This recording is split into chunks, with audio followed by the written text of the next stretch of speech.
제목은 낙이 타신 예수님이십니다. 예수께서 어릴 때는요, 나사렛 동네에서 살았습니다. 그래서 우리들이 예수님에 대해 말할 때 나사렛 예수님이라고 합니다. 아버지는 고향의 베들레헴이지만 나사렛에서 살았고 결혼하여 나사렛에서 생활했기 때문에 예수님도 부모님을 따라 나사렛에서 살았습니다. 그리고 나이가 30세가 되어서 메시아로서의 활동하실 때는 주로 갈릴리 호수 주변에서 살았습니다. 가끔 예루살렘에 올라가기는 했지만 갈릴리 호수 주변에서 복음을 전파하셨습니다. 본독해 드린 말씀에 나타난 장소는 예루살렘의 근처입니다. 이제 예루살렘으로 들어가시면 대제사장의 군사들에게 붙잡혀 재판을 받게 되고 그리고 십자가에서 달려 돌아가시게 됩니다. 그런데 예루살렘에 들어가시기 전에 예루살렘 성 맞은편에 있는 갈람산 벳베게에서 예수님 제자 둘을 건너편 마을을 보내어서 나귀를 끌고 오라고 합니다. 그 나귀를 타고 예루살렘에 들어가신 것입니다. 근데 이날이 바로 종려 주일입니다. 사람들이 손에 종려나무 가지를 들고 예수님을 맞이하여 찬송을 불렀습니다. 이날이 지나면 예수님은 목요일 저녁에 붙잡혀 밤새도록 재판을 받고 날이 밝음과 동시에 골고다 언덕으로 끌려가서 십자가 위에서 사형을 당하여 운명하시게 됩니다. 이때 예수님 나이는 34세인데 우리 인류를 멸망에서 구원하기 위한 사역이 완성된 것입니다. 그래서 오늘 저는 종려주를 맞이하여 예수님께서 나귀 새끼를 타고 예루살렘 성으로 들어가시는 이 모습을 통하여 하나님께서 우리에게 주시는 영적인 교훈과 생명의 양식과 은혜를 같이 받고자 합니다. 그래서 첫 번째는 헌신입니다. 이 나귀 주인은 그냥 예수님이 타시겠다고 하니까 그냥 나귀를 내주었어요. 돈을 받고 내준 것도 아니고 잘 아무것도 그도 그렇게 헌신을 했던 것이죠. 그래서 예수께서 예루살렘 성으로 들어가실 때 나귀를 타셨습니다. 이것은 감난산 벳베게 맞은편 마을에서 가져온 것입니다. 예수께서 제자 둘을 보내면서 만일 누가 무슨 말을 하거든 주가 쓰시겠다 하라 그리하면 즉시 보내리라고 하셨습니다. 나귀 주인은 예수님께 나귀와 나귀 새끼를 드렸습니다. 이것이 헌신입니다. 예수님께서 쓰시겠다고 하니까 두말 없이 나귀와 나귀 새끼를 주었습니다. 나귀 주인은 주를 위하여 바쳤습니다. 예수님이 나귀를 타고 예루살렘 성으로 들어가시게 하기 위하여 나귀를 드린 주인의 헌신을 우리는 본받아야 합니다. 주를 믿는 자는 반드시 주님께 헌신해야 하는 것입니다. 자기를 나타나지 않는 헌신이 있어야 하나님을 온전히 섬기는 것이 됩니다. 우리는 하나님이 주신 건강을 바탕으로 몸으로 헌신해야 합니다. 내 몸은 내 것이 아닙니다. 이 몸은 하나님의 것입니다. 그래서 사도 바울은요 고린도전서 6장 19절에서 20절에서 이렇게 말씀했습니다. 너희는 너희 것이 아니라 값으로 산 것이 되었으니 그런즉 너희 몸으로 하나님께 영광을 돌리라. 여호와 하나님께서 독생자 예수를 십자가에서 죽게 하신 그 값으로 우리를 사신 것이라고 했습니다. 그래서 나는 십자가의 것이 내 것이 아닙니다. 주님의 것이요 하나님의 소유입니다. 고린도전서 7장 23절에 보니까 너희는 값으로 사신 것이니 사람들이 종이 되지 말라고 했습니다. 예수님이 피 흘려 그 고난 속에서 받아서 우리를 사신 것이기 때문에 우리는 사람들의 종이 되지 말라는 것입니다. 그래서 하나님께서 나를 소유하고 있으니까 우리는 하나님의 종으로서 하나님을 위해 헌신해야 마땅합니다. 그리고 나의 재능을 들여 하나님께 헌신해야 하는 것이죠. 하나님께서 나에게 재능을 주셨습니다. 남보다 나는 재능을 주시니 하나님께 감사하면서 그 재능으로 주의 일을 해야 합니다.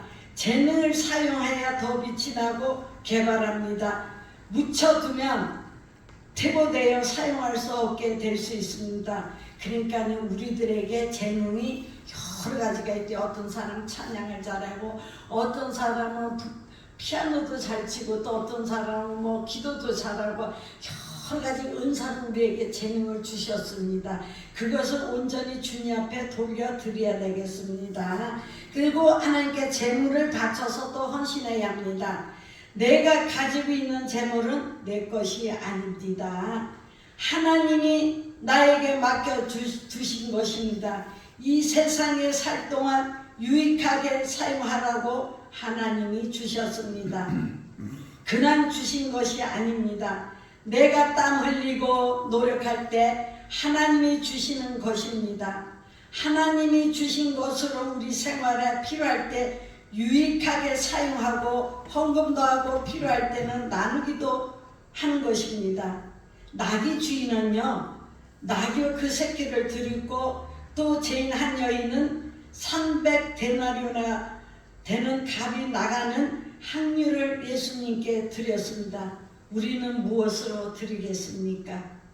온전한 헌신, 자발적인 헌신을 통하여 하나님은 우리에게 은혜를 주시고 재물의 풍성한 복을 주시는 것입니다. 나의 구세주인 예수님께 기쁨으로 헌신하는 성도가 되시기를 바랍니다. 그리고 두 번째는 승리입니다. 예수님께서 나귀를 타고 예루살렘 성으로 들어가실 때 베사람들은 손에 종려나무 가지를 들고 예수님을 맞이하였습니다. 본문에서는 사람들이 나무 가지를 베어 길에 폈다고 했습니다. 그러나 요한복음 12장 12절 13절에 보면요, 그 이튿날에는 명절에 온 큰 무리가 예수께서 예루살렘으로 오신다 함을 듣고 종려나무 가지를 가지고 맞으러 나가서 외칩니다. 예수님을 맞이하기 위해 모인 사람들이 들고 있는 나무는 분명히 종려나무 가지입니다. 종려나무는 승리를 상징하는 나무라고 합니다. 그리고 죽은 후에 부활 승리를 뜻하는 것이 종려나무 가지입니다. 그래서 계시록 7장 9절에 보면요, 각 나라에서 온 수없이 많은 사람들이 흰 옷을 입고 손에 종려 가지를 들고 하나님의 보좌 앞에 어린 양 앞에 서는 장면이 기록되어 있습니다. 이때 종려나무 가지는 승리의 상징을 뜻하는 것입니다. 그리고 주님과 함께 세상 끝까지 가는 모든 성도들은 하나님의 보좌 앞에 설 때 그 손에 종려나무 가지를 들게 될 것입니다. 주님 안에서는 승리가 있습니다. 예수님이 나와 함께 하시니까 우리는 반드시 세상에서 승리하는 것입니다. 아무리 사탄 마귀들이 우리를 넘어뜨리려고 건강으로 물질로 혼가 진짜 우리들 어떻게 넘어뜨리려도 마지막에 가서는 우리가 승리하는 거죠. 왜? 예수님이 분명히 너들이 이 연단과 고난과 이 시험을 다 이겨내 분명히 하나님께서 우리에게 승리의 면류관을 씌워주신다는 것입니다. 이것은 주님의 나라에 가서도 있지만 세상에 사는 동안에서도 우리가 그 승리의 쾌감을 느낄 수 있도록 주님이 해주시는 것입니다. 그래서 예수님이 나와 함께 하시니까 우리는 반드시 세상에서 승리할 것입니다. 하나님 보좌 우편에 서게 되니까 승리하는 것이죠. 또 하나님께서 나의 오른손을 붙들어 주시기 때문에 여호와 니시입니다. 여호와는 나의 기라는 뜻으로 승리를 상징하는 것입니다. 출애굽기 17장 15절에 이스라엘 백성들이 가나안 땅으로 진군하는 중에 느비딤에서 아말렉 사람들과 전쟁을 하게 됩니다. 이스라엘 백성들이 전쟁을 할 능력이 없었습니다. 그래서 모세가 산에 올라가서 두 손을 높이 들고 하나님께 기도했습니다. 피곤하여 모세의 손이 내려오면 아말렉이 이기는 현상이 나타나게 되니까 아론과 훌이 두 사람이 모세의 손을 붙들어 주었습니다. 그래서 이스라엘 백성이 승리했습니다. 이에 모세가 제단을 쌓고 그 이름을 여호와 니시라고 불렀던 것입니다. 우리가 이 세상을 살 동안 비록 잠시 어려움을 당하여 고통을 받게 되지만 그러나 끝내는 분명히 우리가 승리하는 것입니다. 주님만 붙잡고 주님만 따라가실 때 다 이루었다는 말씀을 하셨습니다. 승리했다는 뜻입니다. 십자가에서 죽으신 것으로 끝났으며 패배했겠지만 3일 만에 다시 살아나셨기 때문에 승리하신 것입니다. 예수님 안에서는요 언제나 승리만 있습니다. 주님만 따르면 승리가 있습니다.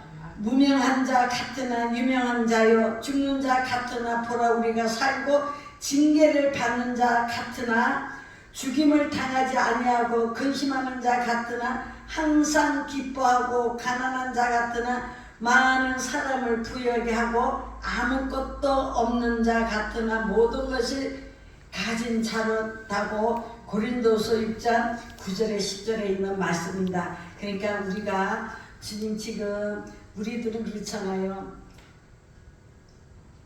예수님을 믿으면 모든 게 다 해결될지 알고 교회 와서 기쁨으로 참 주님을 잘 섬겨. 그때 주님이 그래 내가 지금 축복을 주면 너희들 나 섬길 것 같아. 그 마음은 또 어려움을 오잖아요. 어려움이 오면은 우리들이 다 거진 3분의 1은 떠나갑니다. 그런데 거기서 참고 견디면은 하나님께서 우리에게 그러니까는 없는 자 같으나 항상 기뻐하고 강한 자 같으나 사람 부여게 하고 아무것도 예수님께 다 나올 수 있다는 것을 보여주시는 것입니다. 세 번째는 찬양입니다. 어려울 때 우리가 찬양을 많이 불러주게 되죠. 예수님께서 나귀를 타고 예루살렘 성으로 갈 때 들어가실 때 손에 종려나무를 가진 잡은 사람들이 찬양했습니다. 호산나 다윗의 자손이여 찬송하리로다. 주의 이름으로 오시는 이여 가장 높은 곳에서 호산나. 예수님을 따르는 우리가 예수님을 기다리고 있던 모든 사람들이 한결같이 소리 높여 찬송을 불렀습니다. 이처럼 우리 성도들은요 언제나 찬송을 불러야 합니다. 우리 성도들이 입에서 찬송 소리가 떠나지 않도록 해야 하고요. 항상 찬송 소리가 하나님께 들려져야 합니다. 찬송을 부르면요 힘이 생기면서 은혜가 임하게 되고 찬송을 힘껏 부르면 귀신이 물러갑니다. 병이 고침을 받습니다. 우리 사무엘상 16장 23절에 보면요 하나님의 부르신 악신이 사울에게 이를 때에 다윗이 수금을 취하여 손으로 탄즉 사울이 상쾌하고 낫고 악신으로 그에게서 떠났더라고 말했습니다. 다윗이 수금을 타고 찬양하였더니 두통이 심하여 고생하던 사울은 깨끗함의 치료함을 받았습니다. 만약 여러분들도 귀신에게 괴로움을 당하거나 질병으로 고생하면 기도하는 중에 찬송을 힘차게 부르시기 바랍니다. 그래서 어떤 목사님이 그래요. 찬양 한마디 잘 부르면요 한소 한 마리 값을 헌신하는 것이래요. 그만큼 찬양에 힘이 있고 그 찬양을 받으시고 우리에게 은혜를 주신다는 것입니다.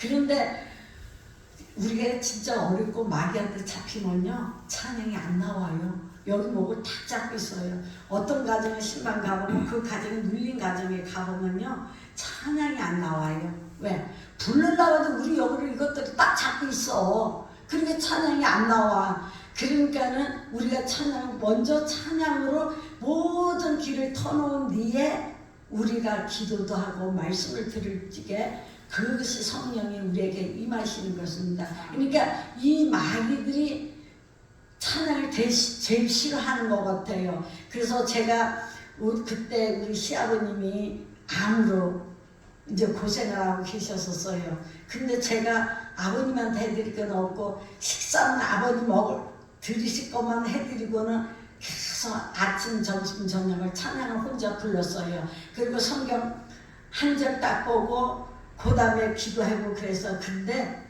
우리 아버님이요 제가 찬양을 부르다 찬송가를 들고 들어가잖아요. 막 자지러져요. 더 아프대. 네가 찬양을 부르려고 그러면은 더 아프대. 찬양 좀 부르지 말라고 그래요. 근데 저는 그때 그래 찬양 부르는 게 이 마귀 새끼들이 아버님 속에 마귀 새끼들이 역사하는 저는 그냥 혼자서 계속 불렀어요. 그리고 말건 계속 불렀어요. 그리고 찬양 올라가 1시간 정도 해놓고는 또 시간 나면 밑에 지하실이 있어서 지하실에 가서 거기서 기도를 제가 하는 것보다 찬양이 입만 열면 찬양이 불러놓는데 이웃 사람들이 나보고 그러더래. 아니 그 집은 맨날 사람들이 왜 이렇게 많이 와 찬양을 부르네. 혼자 부르는 것도 여러 사람이 부르는 것처럼 은혜예요. 그러면서 우리 아버님을 그 천국 백성으로 인도하게 하시더라고요. 그와 같이 우리들은요 힘들고 어려울 때 찬양을 부르세요. 교회에서도 핍박이 오고 어려웠을 때 찬양으로 뚫고 나가야 되는 것입니다. 그래서 그러면 이제 이렇게 기도하는 찬송을 힘차게 부르시고요. 그러면 귀신이 떠나가고 질병이 고쳐질 것입니다. 구약 시대도 찬송은 필수적이었는데 찬송하는 사람의 금연은 대단했습니다.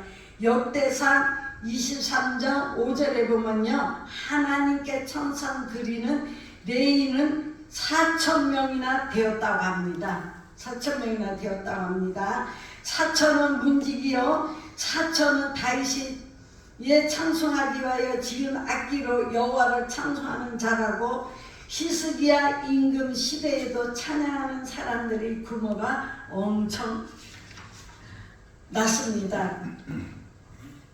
역대하 29장 26절에 레위 사람은요 다윗이 악기를 잡고 제사장은 나팔을 잡고 섬에 히스기야가 명함에 범죄를 단에 드릴세 범죄 드리기를 시작하는 동시에 여호와의 시로 노래하고 나팔을 불며 이스라엘 왕의 다윗이 악기를 울리고 온 희중에 건배하며 노래하는 자들은 노래하고 나팔 부는 자들은 나팔을 불어 범죄를 마치기까지 이르기라고 했습니다. 찬양은 하나님의 사랑을 깨달으며 목소리로 할 수 있는 최고의 애찬입니다. 인간의 하나님은 높일 수 있는 최고의 방법이 바로 그분을 찬양하는 것입니다. 하나님을 찬양할 때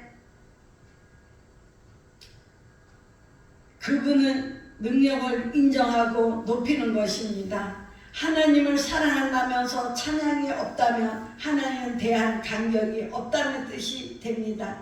하나님을 사랑하며 가슴이 열려져 하나님을 찬양하게 됩니다. 찬양 속에서 감사와 기쁨이 있고 사랑의 역사가 있기 때문입니다. 영국에요 역에선 스텔레오가 암초에 부딪혀 난파됐습니다. 거친 파도는 승객들이 탄 구멍 보트들을 삼켜버렸습니다. 그런데 12명의 여성이 탄 구명 보트는 녹아없는데도 뒤집힐 듯 말 듯 계속 균형을 유지하고 있었습니다.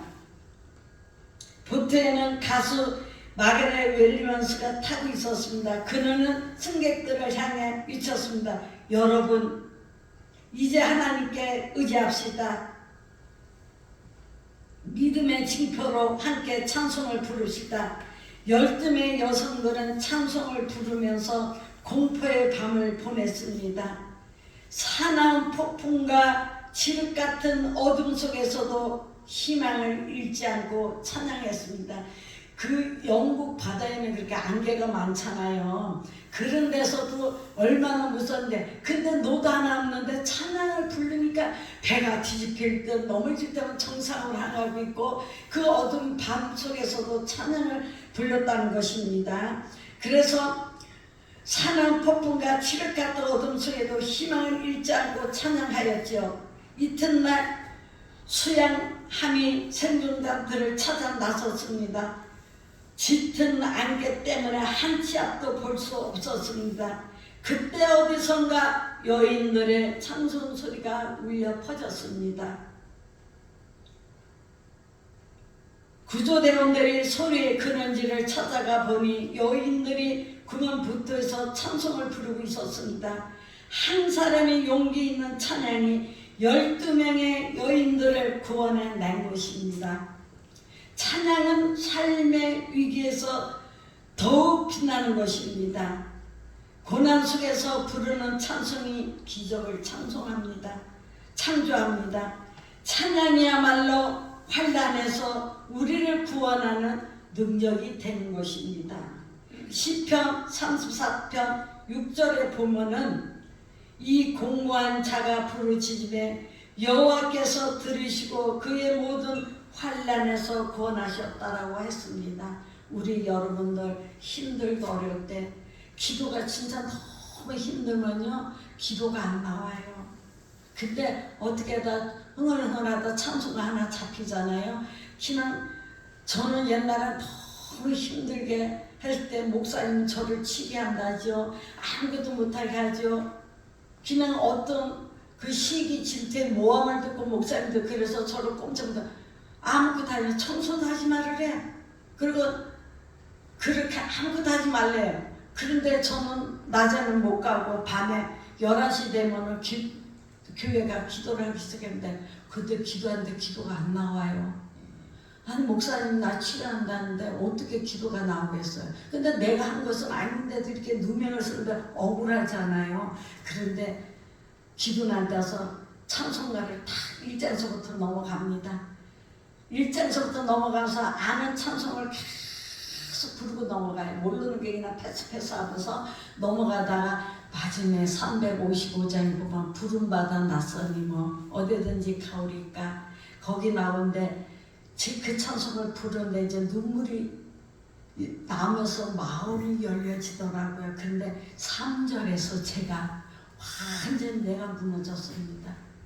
존귀 영광 모든 것에 주님 홀로 받으시고 멸시천대 십자가는 제가 지고 가겠습니다. 이름 없이 빛도 없이 감사하면 섬기리다. 이름 없이 빛도 없이 감사하면 섬기라는데 제가요 눈에서 노는데 그 찬송가를 하루에 목시도를 한 30번 이상 불렀을 거거든요. 그런데 마음이 확 열려지면서 기도가 되는데 제가 진짜 이 몸은 여기인데 입술이 기도가 하늘나라로 올라가는 기도가 그러면서 기도를 한 3시간을 기도하는데 피곤치도 않아요. 그렇게 기도를 하면서 하나님 문제를 해결을 시켜주시더라. 그래서 목사님한테 가서 목사님 어떻게 잘못했습니다 했는데 목사님이 나중에 알고 봤더니 자기가 잘못했대. 누구 얘기를 듣고 이렇게 오해를 샀으니까 그렇게 할 일이 아니라면서 이렇게 오해가 풀리다. 그러니까 저는 그랬어요. 여러분들 힘들고 힘들지게 고요하게라든지 누구 보지 않더라도 찬송가로 해보세요. 이 찬송가가 나를 세우고 또 나를 인도해 주시는 거예요.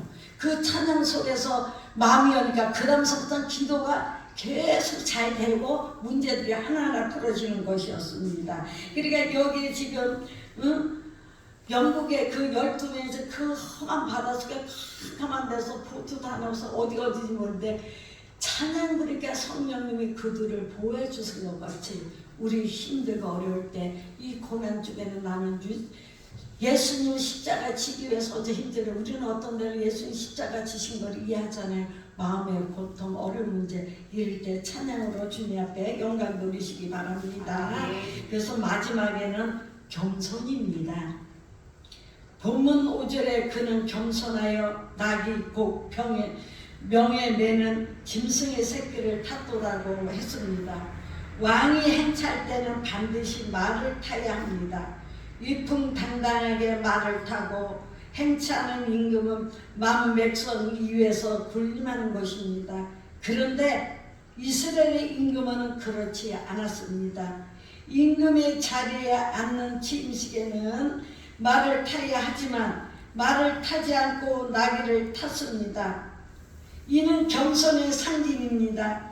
다윗도 즉위할 때 나귀를 타고 솔로몬도 즉위할 때 나귀를 탔으며 예수님도 왕의 자격으로 예루살렘 성으로 들어가실 때 백마를 타고 위풍당당에 들어가실 수 있습니다. 그러나 예수님은 겸손하게 나귀를 타고 입성하신 것입니다. 바울 사도는 빌립보 2장 5절에서 8절에 예수님의 겸손에 대하여 다음과 같이 말하고 있습니다. 너희 안에 이 마음을 품어라. 곧 그리스도 예수의 마음이니 그는 근본 하나님의 본체시나 하나님과 동등됨을 취할 것으로 여기지 아니하고 오히려 자기를 비껴 종의 형체를 가지사 사람들과 같이 되셨고 사람의 모양으로 나타나사 자기를 낮추시고 죽기까지 복종하셨으니 그 십자가의 죽으심이라고 했습니다. 우리도 예수님의 겸손을 배워야 합니다. 어떤 분이요 노예를 가니까요 노예 목사님들이 엄청 많이 오잖아요. 근데 노예 목사님들 보니까 그 목사님이 너무 실망을 했대요. 목사님들 자기 타고 온 차 자랑을 하는데 전부 다 좋은 차들 타고 왔다 그러더래요. 자기는 그곳에 피코를 타고 갔대요. 피코를 타고 가니까는 뭐 차 저쪽 구석에다 대놓고 그러고 갔는데 보니까는 목사님들 나는 이 차를 바꿔서 뭘로다 바꿔서 하는데 어머나 그래. 근데 그 목사님들이요 교회를 가면 그 차를 바꾸는 것에만 신경을 쓰고 있답니다. 왜? 목사님들 모인 자리에 차가 자랑거리고 멸관처럼 여겨진다는 것이요. 근데 우리 하나님은 그렇지 않다고 그러잖아요. 그래서 어떤 교회에서는 임직시간 때 그 임직시를 많이 하는 데는요 돈을 많이 거두면 거의 1억 가까이 걷는데요. 행사하고 나서 그 차 좋은 거로 바꾸려고 요번에 임직자들이 나 차 바꿔줬다고 자랑하려고 그런답니다. 근데 우리 하나님은 그런 걸 원하지 않습니다. 예수님도 말을 타고 입성하실 수가 있었습니다. 그런데 나귀를 타신 것은 하나님 앞에 겸손함을 보여주기 위해서인 것입니다. 그래서 하나님은 교만한 자를 대적하시고 겸손한 자들에게는 은혜를 주신다고 했습니다. 우리 시대에 은혜가 충만하면 능력이 있어서 승리하게 됩니다. 주 안에서 겸손하게 행하십시오. 그러면 복을 받습니다. 마태복음 8장에 나오는 백부장은 정말 겸손한 사람입니다. 자기 집에 하인이 준 분병에 걸려서 누워있을 때 사랑으로 예수님께 보내어 고쳐달라고 한 백부장의 겸손을 우리는 배워야 합니다. 백부장은요 자기의 부모, 가족, 혈연이나 상전이 아닌 일단 무시해도 지장 없는 하인을 위해 예수님께 나와 간구하고 있습니다. 백부장 정도면 어느 거죠. 근데 하인을 위해서 예수님께 나와서 우리 하인을 고쳐달라고 그렇게 합니다. 근데 그 백부장 자기로서 하인이 하나 병들어 죽어도 눈도 깜짝 안 할 그런 상황인데도 이 백부장 그렇지 않았습니다. 그리고 하인은 신분이 낮은 종입니다. 종에게는 아픔이나 중풍병이 용납되지 않습니다. 종이 아파서 누워있다는 것은 있을 수 없는 일입니다. 그러나 백부장은 중풍병으로 몹시 기료하는 하인을 보고 불쌍히 여기고 마음 아파하고 있습니다. 체면과 만사를 제쳐놓고 예수님께 감청하는 백부장의 따뜻한 인간성과 사랑의 감동이 우리가 되지 않습니까? 많은 사람들이요, 우리가 믿는 사람들이 체면 때문에 제대로 주의 일을 못하고 있어요. 내가 큰 교회에서 해야만 체면이 있고 조그마한 개척교회에서 일하면 체면이 안 쓴답니다. 그래서 큰 교회 가서 뭐를 하려고도 큰 교회 가서 그렇게 있고, 그리고 큰 교회만 하나님이 있는 줄을 착각하고 개척교회, 조그만 교회는 하나님 없는 줄을 무시하는 많은 사람들이 있어요. 그 체면이자 이 백부장은요, 자기 체면이 있는데도 그 하인을 위해서, 하인이 병을 아파하는 모습을 보고 불쌍하고 자기도 아프니까 예수님에게로 보내는 거예요. 그리고 저 하인의 병 좀 낫게 해달라고. 그게 얼마나 이 백부장이 우리의 믿음을 다시 한번 봐야 되는 것입니다. 그래서 중풍병에 걸린 하인을 돌보고 사랑을 안타까워하는 백부장은 월등한 사람, 특별한 사람입니다. 중풍병이 든 하인도 건강했을 때 백부장에게 충성했을 것입니다. 서로에게 은혜이고 축복입니다. 히브리서 12장 15절에 보니까요, 너희는 돌아보라. 하나님의 은혜에 이르지 못하는 자가 있는가? 두려워하고 또 쓴뿌리가 나서 괴롭게 하고 많은 사람이 이로 말미암아 더러움을 입을까 두려워라고 하는 말씀이 있습니다. 교만하게 되면 쓴뿌리가요 됩니다. 하나님의 은혜가 있으면 쓴뿌리가 되기 쉽습니다. 겸손한 마음으로 하나님의 은혜를 충만히 받는 성도가 되시기를 우리는 바라는 것입니다. 이 겸손이야말로 우리들 마음이 편안해지고 은혜가 넘친다. 교만하면 그 마귀들의 교만의 쓴뿌리 우리 가슴에 넣어서 나중에는 남을 정지하고 시기하고 질투하게 만드는 것입니다. 그러니까 우리들은 늘 감사하고 사랑하고 겸손하게, 진짜 저는요 요번에 우리 임지씨가 하나님 앞에 그렇게 감사하고 눈물이 나더라고요. 제가 혼자인데 이 부족한 여종을 하나님께서 개척하라고 안 한다고 저 주님과 엄청 싸울 걸라면 하나님 내가 뭐를 해요? 나 같은 자가 뭐를 해? 아무것도 못해요 하고 이렇게 했을 적에 너는 순종만 하라. 내가 이루어 나가는 것을 많은 사람들이 보여줄 거라는데 참 우리 이렇게 크진 않지만 좋은 두 네 분을 장로와 권사를 인직한다는 그 자신에 저는 아무것도 안 근데 하나님이 하시는 것이 너무 감사하더라고요. 그래서 눈물이 나고 또 하나님 앞에 내가 더 충성해야 되고 더 낮아져야 되겠다. 겸손하게 여러분들을 섬기고 여러분들 또 하나님을 섬기고 또 주의 종을 섬기면서 이렇게 나가다 보면 우리 응달교회도 언젠가는 진짜 50명 100명이 되지 않을까. 그렇게 우리가 더 많은 사람들을 섬기고 섬겨하고 그런 교회가 될 거라는 확신이 차더라고요. 그래서 감사에 진짜 눈물이 나더라고요. 그와 같이 우리는 더 겸손해야 되겠습니다. 그리고 마음으로 되시기를 축원하고 성도 여러분 중에 다음으로 성도 여러분, 종로 주일을 지나면서 고난주간입니다. 오늘 지나면 내일부터 완전히 고난주간입니다. 그러면은 이날에 받은 은혜가 있습니다. 이 받은 은혜가 있습니다. 현신과 승리와 찬양과 겸손으로 우리 한 주간을 보내시고 평소에도 이러한 마음과 자세로 세상을 살아갈 때 능력의 하나님이 우리에게 능력을 주시고 복의 근원이신 하나님께서 복을 주시고 권능의 하나님의 권세를 주실 것입니다. 그러면 우리의 받은 여러 문제들이 온전하게 주님의 발자취를 따라가는 우리 성도들이 되시기를 예수님 이름으로 간절히 축원드립니다. 아멘. 사랑의 하나님 아버지 은혜를 감사합니다.